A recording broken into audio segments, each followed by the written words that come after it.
আসসালামু আলাইকুম dear viewers, আপনারা কেমন আছেন? আশা করি আল্লাহর রহমতে সবাই ভালো আছেন। আপনাদের দয়া আমি আতিক হাসান মেঘ, আমিও ভালো আছি।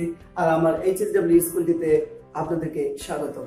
তো আপনাদের জন্য আজকে যে লেসনটা নিয়ে আসছি সেই লেসনটি হলো অনেক স্টুডেন্টের অনুরোধের ফল। আসলে অনেক স্টুডেন্ট আমাকে রিকোয়েস্ট করেছেন যাতে করে সিম্পল কমপ্লেক্স কম্পাউন্ডের উপরে আলোচনাটা করি, because this is one of the most important part for students of class 6 to intermediate as well as above.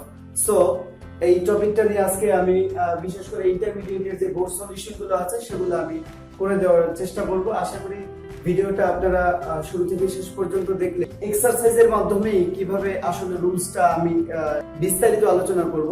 আশা করি ইনশাআল্লাহ আপনাদের এটা উপকারে আসবে। তো বন্ধুরা, আপনারা দেখতে থাকুন। এখানে প্রথমে যে কোশ্চেনটা আমরা চয়েস করেছি সেই কোশ্চেনটা হলো ওয়াল বোর্ড কসিটের একটা প্রশ্ন 2018 এর। তো এখানে আমাদের আছে it flies from flower to flower and collects honey. তো এই বাক্যটার মধ্যে আমরা বাক্যটাকে আমাদেরকে সিম্পল করতে বলেছেন ওনারা।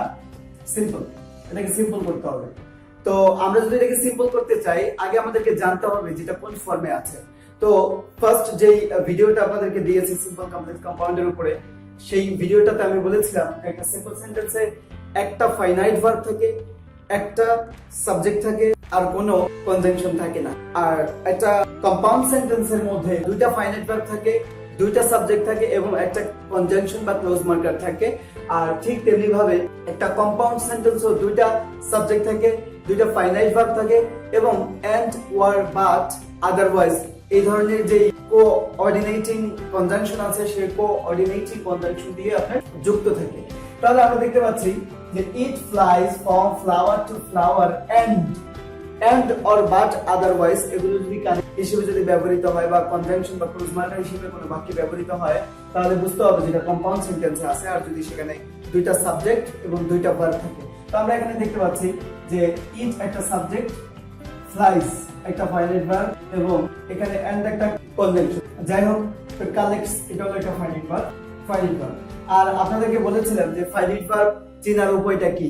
আসলে ফাইনাইট এবং নন ফাইনাইটের উপরে আমরা আলোচনাটা আছে, সেটা আমি দিয়ে দিব আপনাদেরকে, কাইন্ডলি ওটা একটু দেখে দিবেন। তারপর আপনাদেরকে আমি শুধু এতটুকু বলে দিব যে আসলে একটা ফাইনাইট ভার্ব নাকি নন ফাইনাইট ভার্ব আপনারা কিভাবে চিনবেন।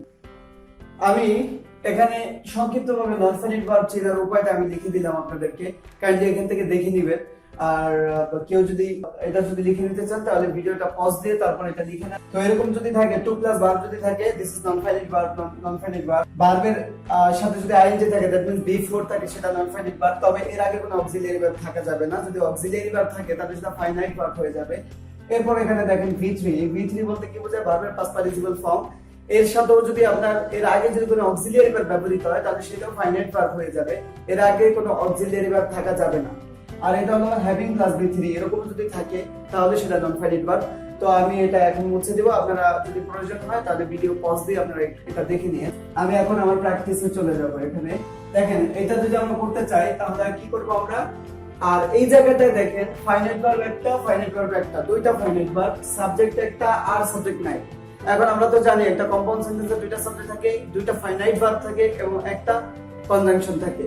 তাহলে এখানে কনজাংশন আমরা পাইলাম, দুইটা ফাইনাইট ভার্ব পাইলাম, কিন্তু সাবজেক্ট পেলাম একটা। এর মানে হলো এন্ড এর আগে যদি সমজাতীয় সাবজেক্ট এবং সমজাতীয় ভার্ব থাকে তাহলে সমজাতীয় সাবজেক্ট, এটা বিগত ক্লাসে আমি বলেছি যে সমজাতীয় সাবজেক্ট এবং সমজাতীয় ভার্ব থাকলে এন্ড এর পরে যে ক্লোজটা লিখবো সেখানে একটা লিখলেই চলবে। দ্যাট মিন্স আপনার এখানে ইট আছে, পরের সাবজেক্টও কিন্তু ইট, এই জন্য ইটটা আমরা এখানে দেই। কিন্তু ভার্ব এখানে আছে কি ফ্লাইজ, এই জায়গায় আছে কি কালেক্টস, এই জায়গায় আছে কালেক্টস, এই জায়গায় আছে কি ফ্লাইজ। যদি এই জায়গায় ফ্লাইজ থাকতো, এই জায়গায় ফ্লাইজ থাকতো তাহলে আমরা ভার্বও দিতাম না, সাবজেক্টও দিতাম না, শুধুমাত্র কমপ্লিমেন্ট যেটা আছে অর্থাৎ অতিরিক্ত অংশ যা আছে সেটা বসায় দিতাম। আশা করি আপনারা বুঝতে পেরেছেন। তো যেহেতু আমাদের এখানে ইটটা সাবজেক্ট কমন যায় এখানে, এই জন্য সেটা আমরা লিখি না।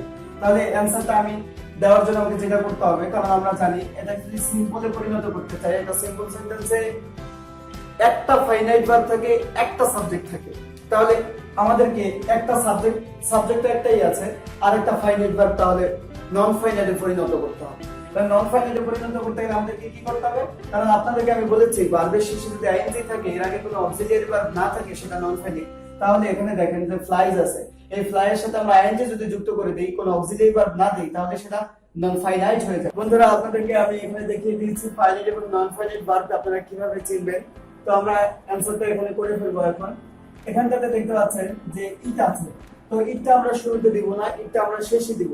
আর মনে রাখবেন একটা কম্পাউন্ড সেন্টেন্সের মধ্যে যেই কাজটা আগে হবে সেই কাজটাকে আমরা, অর্থাৎ সেই ভার্বটার সাথে আইএনজি যুক্ত করে অথবা টু প্লাস ভার্ব করে সেটাকে নন ফাইনাইট করব, কিন্তু যে কাজটা পরে হয় সেটার সাথে আইএনজি যুক্ত বা নন ফাইনাইট সাধারণত করব না। তো এখানে দেখেন এটা ফুলে ফুলে ওড়ে এবং মধু সংগ্রহ করে, তাহলে আগে কিন্তু ফুলে ফুলে ওড়ে তারপরে কিন্তু মধু সংগ্রহ করে, কারণ ওড়ার কাজটা আগে হয়, কালেকশনের কাজটা অর্থাৎ মধু সংগ্রহের কাজটা কিন্তু পরে হয়। এই জন্য আমরা এই যে ফ্লাইজের সাথে আমরা আইএনজি যদি যুক্ত করি তাহলে কি হবে, এটা নন ফাইনাইট হয়ে যাবে। তাহলে এখানে দেখতে পাচ্ছেন যে এফ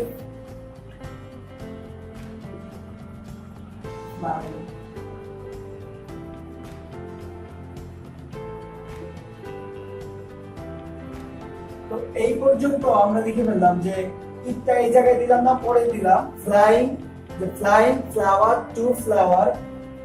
এখানে একটা আমরা এটাকে যেটা একটা ফ্রেজে পরিণত করে ফেলেছি। ফ্রেজের আলোচনা আমি পরে ডিটেইলস আপনাদের সাথে করব। এটা একটা ফ্রেজ হয়ে গেল। এরপর ফ্রেজের পরে কমা ব্যবহার করতে হয়, কমা ব্যবহার করলাম। তারপর এই সাবজেক্টটা এখানে দিলাম ইট। তারপর আমরা এখানে যে মেইন ভার্ব পরবর্তী যে ভার্বটা আছে সেই ভার্বটা দেখুন কালেক্টস হানি, যা আছে তা দিয়ে দিলাম। তো আশা করি বন্ধুরা আপনারা বাক্যটা বুঝতে পেরেছেন যে কিভাবে আমরা আসলে বাক্যটাকে কিভাবে সলভ করলাম, এটাকে সিম্পল সেন্টেন্সে পরিণত করে ফেললাম।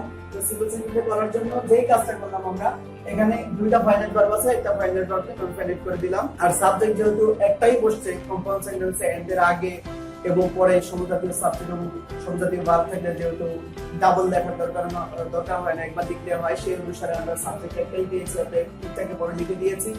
এই হলো আমাদের আজকের আলোচনা। তো আমি আশা করি এই আলোচনা থেকে এরকম যত কম্পাউন্ড সেন্টেন্স আছে সেই কম্পাউন্ড সেন্টেন্সগুলোকে আপনারা সিম্পল সেন্টেন্সে পরিণত করতে পারবেন। পরবর্তী আবার অন্য একটা বোর্ডের আলোচনা আপনাদের সামনে আবার আমি নিয়ে আসবো ইনশাআল্লাহ। ততক্ষণ পর্যন্ত ইনশাআল্লাহ আপনারা ভালো থাকবেন। আসসালামু আলাইকুম।